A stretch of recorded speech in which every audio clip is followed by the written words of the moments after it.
Assalamualaikum, Shalom, Om Swastiastu, Namo Buddhaya, Salam Kebajikan. Perkenalkan, nama saya Natang Kedatu dengan NIM N101-22089. Di sini saya akan membawakan materi micro teaching dengan judul Dose Effect Relationship dengan 6 topik pembahasan. Yang pertama adalah definisi dari Dose Effect Relationship. Yang kedua, jenis-jenis dosis obat. Yang ketiga, efek-efek obat. Yang keempat, kurva dosis effect relationship. Yang kelima, faktor yang mempengaruhi respon tubuh terhadap obat.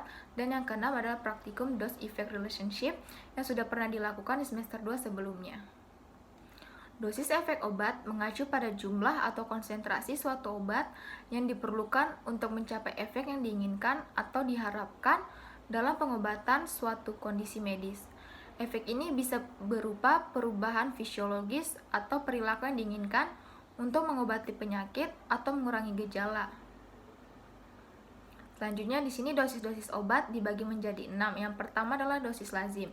Dosis lazim merupakan sejumlah obat yang memberikan efek terapeutik pada penderita dewasa ataupun anak.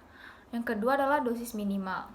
Merupakan takaran obat terkecil yang diberikan yang masih dapat menyembuhkan dan tidak menimbulkan resistensi pada penderita. Yang ketiga adalah dosis maksimum, yaitu dosis optimum yang masih dapat diberikan kepada manusia tanpa menimbulkan efek keracunan. Yang keempat adalah dosis toksik. Apabila dosis obat yang diberikan melebihi dosis maksimum, memungkinkan timbulnya keracunan pada manusia. Selanjutnya yang kelima yaitu dosis letal. Apabila dosis toksik dilewati, maka dapat mengakibatkan kematian pada pasien ataupun penderita. Dan yang keenam adalah dosis terapi, yaitu dosis yang diberikan untuk menangani penyakit yang sedang berlangsung pada pasien. Selanjutnya adalah efek-efek obat. Di sini terbagi menjadi 3. Yang pertama yaitu efek terapi.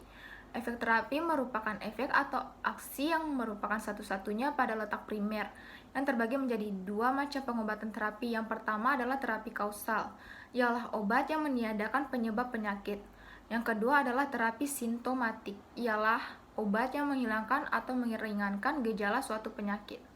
Yang kedua yaitu efek samping, merupakan efek obat yang tidak diinginkan untuk tujuan efek terapi dan tidak ikut pada kegunaan terapi. Dan yang ketiga adalah efek toksis, ialah aksi tambahan dari obat yang lebih berat dibandingkan dengan efek samping dan merupakan efek yang tidak diinginkan. Selanjutnya yaitu faktor-faktor yang mempengaruhi respon tubuh terhadap obat. Di sini terbagi menjadi 3. Yang pertama adalah faktor pasien sendiri, yang terbagi menjadi usia dan jenis kelamin. Respon tubuh terhadap obat dapat bervariasi berdasarkan usia dan jenis kelamin. Anak-anak, dewasa, dan lansia mungkin memiliki respon tubuh terhadap obat yang berbeda-beda karena perbedaan dalam sistem tubuh dan sistem metabolisme. Yang selanjutnya adalah kondisi kesehatan. Penyakit kronis atau akut, kondisi organ tubuh, dan kesehatan umum dapat mempengaruhi respon tubuh terhadap obat. Selanjutnya adalah faktor obat. Faktor obat sendiri, misalnya seperti dosisnya. Dosis obat dapat mempengaruhi intensitas dan durasi respon tubuh terhadap obat. Selanjutnya adalah jalur pemberiannya. Cara obat masuk ke dalam tubuh seperti dengan injeksi, secara oral, topikal, dan lain-lainnya itu dapat mempengaruhi kecepatan dan tingkat penyerapan obat di dalam tubuh. Selanjutnya itu faktor psikologis. Kondisi psikologis pasien seperti rasa cemas, rasa takut, stres, dan harapan individu terhadap obat dapat mempengaruhi respon tubuh terhadap obat. Misalnya seperti efek placebo dan efek nocebo. Selanjutnya yaitu kurva dose effect relationship. Di sini terdapat 8 keterangan kurva dari gambar yang ada di sebelah kirinya, yaitu yang pertama minimum effective concentration, yaitu kadar minimal yang harus dicapai obat agar berefek. Selanjutnya minimum toxic concentration, yaitu kadar di mana suatu obat mulai bersifat toksik bagi tubuh. Selanjutnya itu therapeutic range, yaitu jarak kerentangan dalam menentukan dosis suatu obat. Selanjutnya itu onset, yaitu awal mula kerja suatu obat untuk dapat menampilkan efek dari obat tersebut kepada tubuh manusia.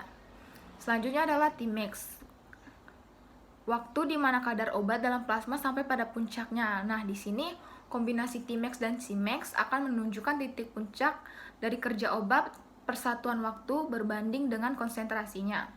Selanjutnya yaitu Cmax, yaitu kadar maksimum yang dapat dicapai obat pada plasma darah.